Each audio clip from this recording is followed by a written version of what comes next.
Okay, looks like we should be good to start. Thanks for joining me for this month's webinar on best practices for creating and managing openings. Now, if this is your first time joining us, then welcome.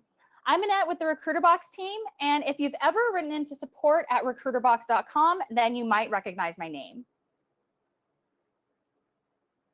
Before we dive into the webinar, here's the plan.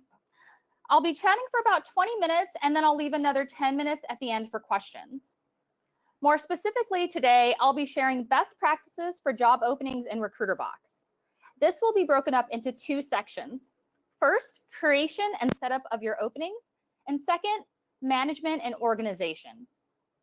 After this webinar, I hope you'll walk away with some actionable items that you can implement pretty immediately. Now, if you have any questions during the webinar, that's great. Just type them into the chat section of GoToWebinar and I'll answer them at the end. Let's start really simple. What is a job opening? Job openings are the vacant positions at your company that you would like to find candidates to fill. Job openings can be as unique as the candidates applying for them. For example, some jobs might have specific questions you need candidates to answer. Other jobs might have additional steps for candidates to pass before you can make them an offer.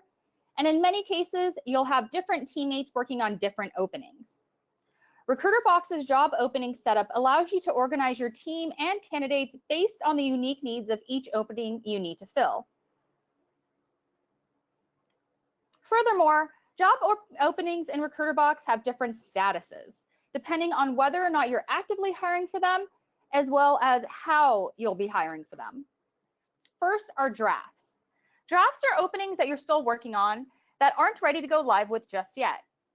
You may have started to create an opening and then needed more time to finish it, or perhaps you're done setting it up, but you aren't ready to hire for it. You can save your work as a draft up until a certain point in the creation setup. Next are published openings. Published openings are publicly visible on your hosted career site and jobs widget and can be published on the job boards. In most cases, most of your jobs will be published. This is also the only status that will publicize an opening. All others are hidden from job seekers by default. Not accepting candidates is the next status, and this status allows you to pause hiring and continue working with the current candidates. This status can be helpful if you've received a lot of candidates and want to go through those first before having new ones apply. You can always switch back to published when you're ready for new candidates. Internal openings are not visible externally unless you share a private link, which you can obtain from the individual openings details page. This opening status is helpful if you want more control over who knows about and can apply to an opening. Some openings might start in the internal status and the application link will be shared with colleagues or open for referrals, and then it will be switched to the published status if you decide you want to have the public apply. Lastly are archived openings. This is the status you should move openings to when you're done hiring for them. Archiving will file the opening away from your main view so as not to clutter up your openings list, but the opening and all of its data remain intact in your account and are searchable in case you ever need it again. This is not the case with deleting. Deleting an opening deletes it immediately and permanently. When in doubt, just archive. And as I touched upon with the not accepting candidate status, you can switch between statuses as needed, with the exception of draft. Once an opening is moved out of the draft status, it cannot be moved back. It can only be switched between any of the other statuses. Even archived openings can be edited and converted to another status in the event that you want to start hiring for it again. Okay, now let's get into the meat of creating openings. To create an opening, click the Create Opening button at the top of the openings dashboard. When you create a new opening, Recruiterbox will walk you step by step through the process. These are the steps needed before an opening is considered ready for publishing. That is, opening details, hiring stages, applicant experience, and candidate sourcing. Now, after step 3, you can choose the status of your opening. Either save it as a draft, or you can mark it as internal or published. The other statuses are not relevant at the start of an opening. Step 1 is the opening details, including writing a job description. Your first step to attracting candidates is to write not just a job description, but an attractive job description, which is much more than just a list of requirements. Here are some tips for what to include in every posting. First, give background on your company. Tell candidates a little bit about what you all do and who you all are. This is particularly important if you're not a universally known company like McDonald's or Nike. And even if you are, this is a great opportunity to highlight the best parts of your company that are relevant to a potential new employee, such as, we were voted one of the top 10 places to work in Seattle. Next, a summary of the job. Keep it short, like an elevator pitch. To follow up the summary, list key functions of the job. This is the place to give more details, including what a typical day for that hire might look like. Next, job requirements, whether mandatory or preferred. List out what you're looking for in a candidate at a minimum, then maybe list qualities or skills that could place them above others. And lastly, company benefits and perks. Entice candidates by listing what makes working at your company better than working at others. This is important if you're hiring for a position that many other companies are hiring for too. Things like flexible vacation policy, 401k match, and a dog-friendly office can make candidates want to apply to your job over another with similar job descriptions. By the way, Recruiterbox has documentation on how to write a great job description, and our support team is always around to help you improve something you already have drafted. Just email us at support@Recruiterbox.com for help. Step 2 is the hiring stages. Once you've set up what your candidates will see, next you'll set up the steps in which the candidates will go through from the moment they apply until the moment you make a decision on them. These steps are known as your custom hiring stages, and they can vary from opening to opening. To get started, think about every step you take with a candidate and build each as a custom stage.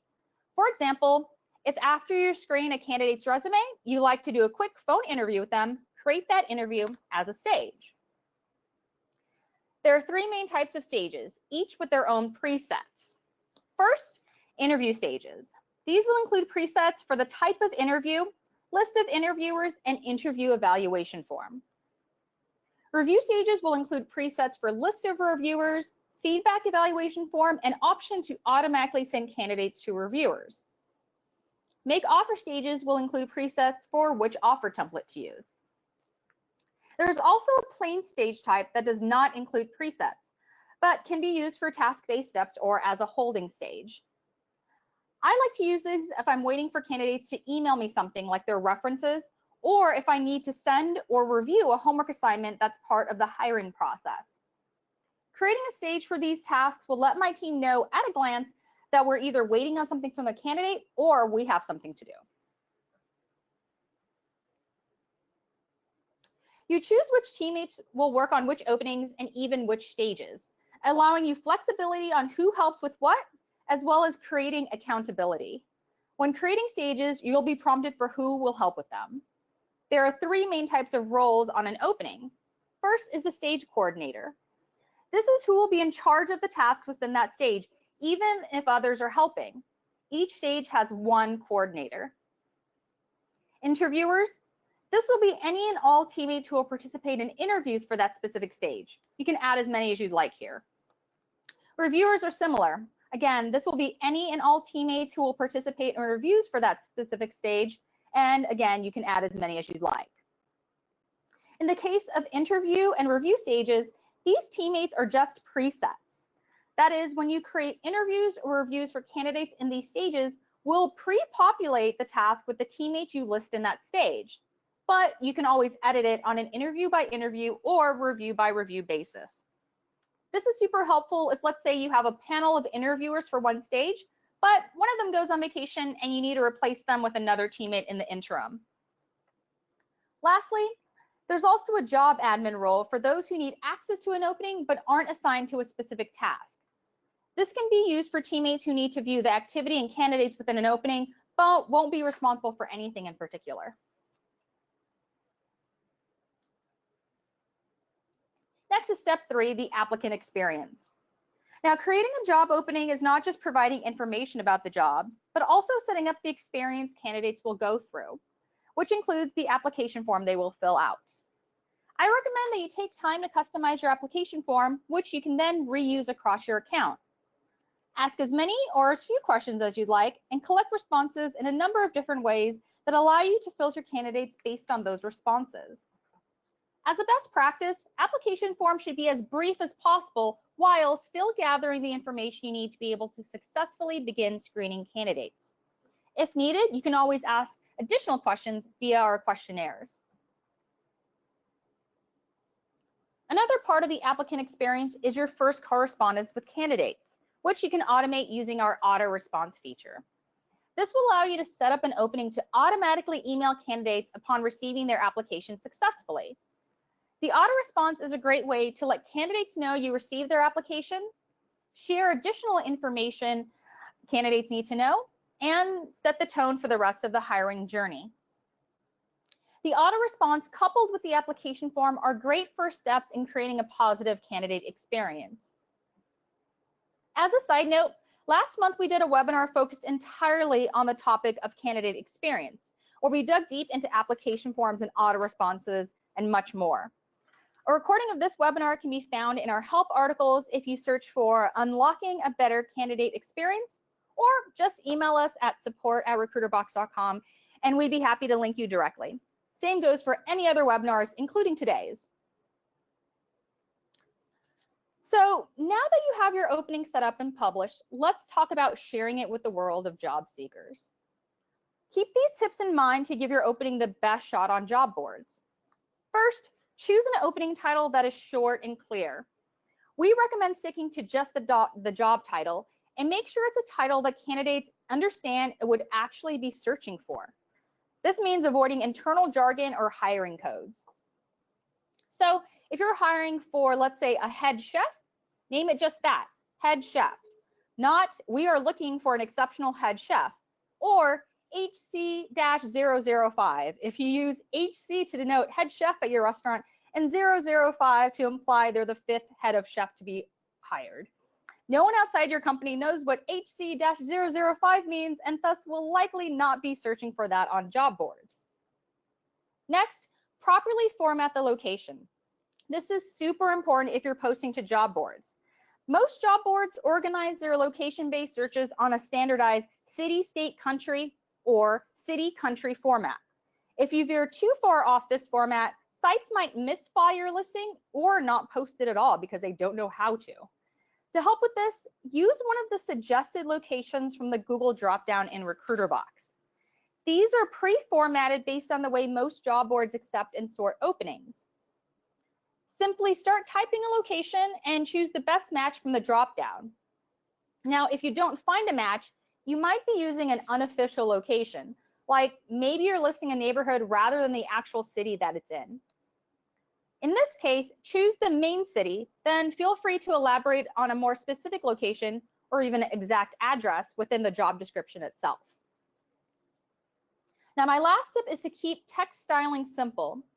Avoid heavy formatting beyond bold, italic, and underline, as you never know how various websites will render more advanced styling. In my experience, one of the biggest culprits here are bullet points, even if they're not what most would consider advanced. Honestly, most sites know what to do with bullet points, but I've also found a surprising amount of sites who don't. In this case, I'd recommend using dashes instead, just to be safe.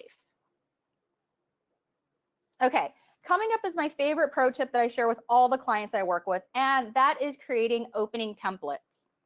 Once you've created your dream opening, complete with job description, application form, auto response, and stages, use the copy details from another opening button when creating a new opening. This will copy the presets from your chosen opening into a new opening, which will save you time and create consistency across your openings. Any of the details can be changed, but you'll at least have a basis to start from. This is super helpful if you want to use the same job description layout or application form across your entire account. To create a template opening, start by creating a new opening and naming it something obvious like opening template. Next, Add your details, custom stages, evaluation forms, and customize the applicant experience. For the job description, feel free to leave blanks to be filled out on an individual opening basis. Then set this opening status to internal so that it's not made public. Once done, train your team to copy this opening whenever creating a new opening. This will give them the general setup, which they can then customize on a per opening basis. Now, a pro tip here is that you can create several templates for various departments or types of openings. For example, sales opening template, contract worker opening template. Rather than putting it on your team to remember which details apply to which jobs, the different templates can already include the variations. Okay, so I hope you've picked up a tip or two so far on creating openings. Now we're going to shift gears. Much of the opening setup discussed so far is to prime your job for the eyes of job hunters. However, it's just as important to think about internal processes and what your openings look like for the eyes of your hiring team. Creating ways to organize and automate processes internally will make managing hiring a breeze, whether you're juggling 100 openings or 3. For openings that have a deadline date, use our auto close date feature. Setting an auto close date will automatically switch a published opening to not accepting candidates, remove the posting from job boards and your hosted site, and will allow you to continue to screen existing candidates like normal. This is just one automated process that can save you time and make sure your openings are operating the way you want them to without additional action from you. Should you change your mind about the close date, you can always edit it. Next, I want to dive into organizing openings. Outside of opening status, Recruiterbox has other features to help you keep your openings list clean, both for external and internal purposes.